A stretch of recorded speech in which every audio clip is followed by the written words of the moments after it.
Hello दोस्तों, मैं दीपक मिश्रा स्वागत करता हूं अपने YouTube चैनल वो भयानक यादें और सुनहरी यादों में। दोस्तों, आज मैं आपको एक ऐसी कहानी सुनाऊंगा जो बचपन में हमारे दादा दादी, नाना नानी हमें सुनाया करते थे। दोस्तों, कहानी की शुरुआत करता हूं। एक गांव में एक चोर रहता था। वह चोर बहुत ही चोरियां किया करता था, यहाँ तक कि साहूकार और बड़े बड़े लोगों के घर में चोरी करता था। और उसने इतना धन एकत्रित कर लिया था, इतना धन होने के बावजूद भी उस चोर को जरा भी तसल्ली नहीं थी कि अब बस करे। वो रोज़ कस्में खाता कि एक बार और चोरी कर लूँ, उसके बाद मैं चोरी नहीं करूँगा। मगर दोस्तों, उसकी लालच दिनों दिन बढ़ती ही जा रही थी। उसने आज तक जितनी भी चोरियां की उन सब का धन एकत्रित करके एक गुफा में जमा कर दिया था। और दोस्तों, एक साधु उसे एक दिन मिला। उसने उसे प्रणाम किया। साधु बोला कि तुम ये जो चोरियां करते हो और ये जो धन एकत्रित करते हो, आखिर किसके लिए करते हो? चोर ने कहा, गुरुदेव, मैं इसलिए धन एकत्रित कर रहा हूँ कि मैं इस संसार का सबसे धनी व्यक्ति बन जाऊँ। साधु मुस्कुराया। उसने कहा, अरे मूर्ख, धन अपने साथ बांध के क्या ले जाएगा? अरे ना तेरे बीवी है ना तेरे बच्चे हैं, आखिर ये पाप की कमाई क्यों कर रहा है? छोड़ दे इस रास्ते को और धर्म के मार्ग पे आ जा। चोर ने साधु को प्रणाम किया और कहा, ठीक है महाराज, विचार करूँगा। पहले एक चोरी और कर लूँ, उसके बाद इसे छोड़ दूँगा। साधु मुस्कुराते हुए उसे ये कहते हुए चला गया कि मैं तो देख रहा हूँ कि तेरा अंत बहुत ही निकट आ रहा है। चोर ने कहा, महाराज, एक चोरी का कोई और उपाय बता दो ताकि इतनी बड़ी चोरी मैं कर लूँ, इसके बाद मैं हमेशा के लिए चोरी छोड़ दूँगा। तब साधु ने मुस्कुराते हुए कहा, अच्छा बच्चा, मैं तुझे एक उपाय बताता हूँ। दूसरे गांव की सीमा जो लगती है, उसके पास में जो जंगल है चंदन का, उसके अंदर जाएगा तू। एक पीपल का पेड़ है, उस पीपल के पेड़ के नीचे रात को अर्धरात्रि के समय एक सर्प आता है, मणि वाला, और वह मणि को अपने नीचे रख देता है। उसके बाद मणि की रोशनी में जगह जगह घूमता रहता है और सूरज निकलने के पहले अपनी मणि को लेकर वापस चला जाता है। अगर तू उस मणि को चुरा ले तो इस संसार का सबसे धनी व्यक्ति बन सकता है। मैंने रास्ता बता दिया, अगर तू कर सकता है तो कर ले, वैसे तो मैं तुझे यही सलाह दूंगा कि ये सब काम छोड़ दे। चोर ने कहा, महाराज, बहुत बहुत शुक्रिया, आपने जो मार्ग बताया, मैं सच कहता हूँ, मैं उस मणि को ज़रूर लेकर आऊँगा और इस संसार का सबसे धनी व्यक्ति बन जाऊँगा। ठीक है महाराज, मेरा काम हो गया तो आपको गुरु दक्षिणा मैं ज़रूर दूंगा। साधु ने कहा, ठीक है, जा बच्चा, तेरी मनोकामना पूरी हो। और चोर बहुत ही प्रसन्न हुआ, पर उसने उपाय लगा लिया और भी लोगों से जानकारी ली, क्योंकि मणि में से रोशनी निकलती है। हाँ, उसे एक रास्ता मिल गया। वह एक लोहार के पास गया जो लोहे के काम करता था।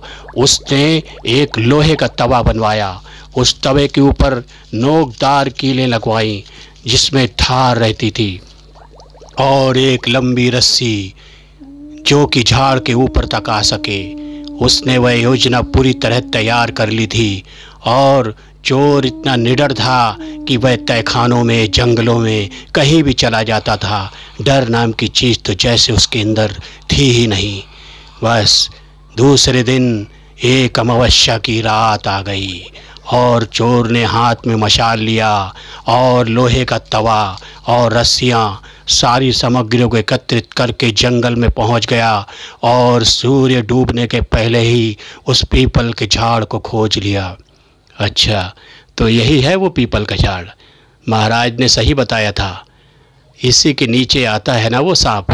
ठीक है, आज मैं उस मणि को अवश्य चुरा लूँगा। और दोस्तों, उस चोर ने सारी योजना तैयार की और चढ़ गया पेड़ के ऊपर और इंतज़ार करने लगा कि कब रात्रि हो और कब वो सांप आए और मैं अपने काम को अंजाम दे सकूं।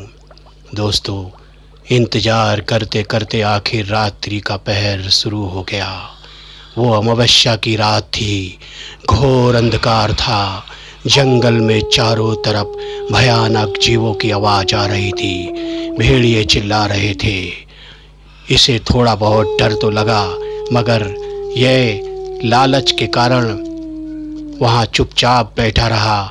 और दोस्तों, कुछ ही देर में एक भयानक सर्प का आगमन हुआ। पत्तों की खड़खड़ाहट के बीच में से, झाड़ियों के बीच में से एक भयानक सांप आया और वह उस पीपल के पेड़ की चक्कर लगाकर वहाँ पर थोड़ी देर के लिए रुका। चोर की नज़र जब पड़ी तो देखकर सांप को उसकी सिट्टी पुट्टी गुम हो गई।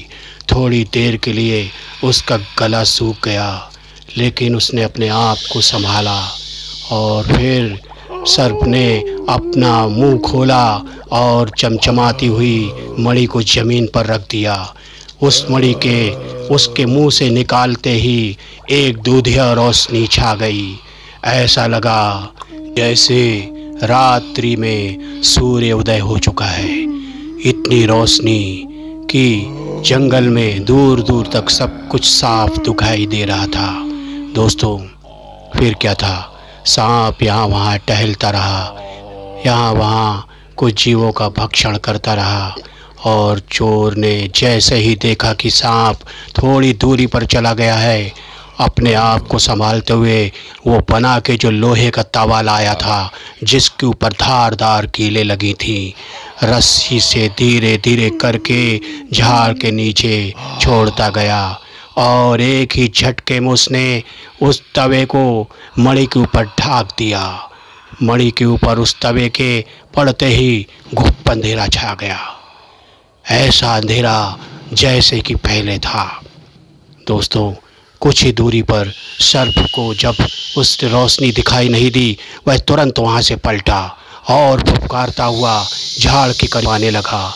दोस्तों, जैसे ही वो तवे के पास में आया, उसने देखा कि उसकी मणि इसके नीचे दबी है और वह अपने फन को मारना चालू कर दिया। उसने अपने मुंह से तवे को हटाने की जितनी कोशिश की, वह ज़ोर ज़ोर से अपने सर को पटक रहा था। उसके मुंह से खून का फव्वारा फूट पड़ा। बड़ी बड़ी कीलें उसके मुंह को इस प्रकार से जख्मी करने लगीं जैसे कि किसी ने उसके मुंह को पत्थरों से कुचल दिया हो। दोस्तों, उसकी इस हालत को देखकर चोर मंद ही मंद मुस्कुरा रहा था। उसे बहुत ही मज़ा आ रहा था और वो बेचारा जीव वहाँ तड़प रहा था। इस हालत को देखकर चोर को अचानक हंसी आ गई। वह हंसने लगा और अचानक उसकी नज़र सर्प की पेड़ के ऊपर पड़ी। चोर को देखा तो अचानक उसने एक ही झटके से ऐसी जहरीली फुफकार मारी कि पूरा झाड़, पूरा पेड़ जल के धू धू करके जलने लगा।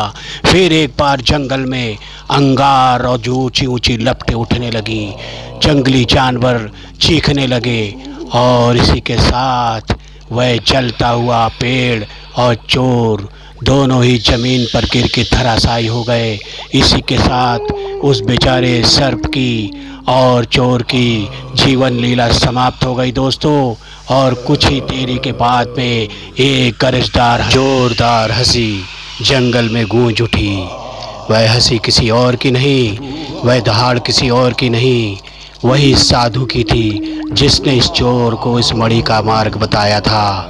वह आया और उसने अपने चिमटे से उस तवे को उलट दिया और मणि को देखकर बहुत दहाड़े मार के हंसते हुए एक कपड़े से उस मणि को उठाया और कहा कि मुझसे बड़ा लालची संसार में कोई नहीं। और उस मणि को लेकर वह साधु हवा में गुम हो गया। दोस्तों, कैसी लगी कहानी? अगर कहानी पसंद आई हो तो हमारे फेसबुक पेज को फॉलो करें और लाइक करें। और दोस्तों, हमारे यूट्यूब चैनल पर जाकर उसे सब्सक्राइब करना ना भूलें। गुड नाइट दोस्तों, गुड नाइट।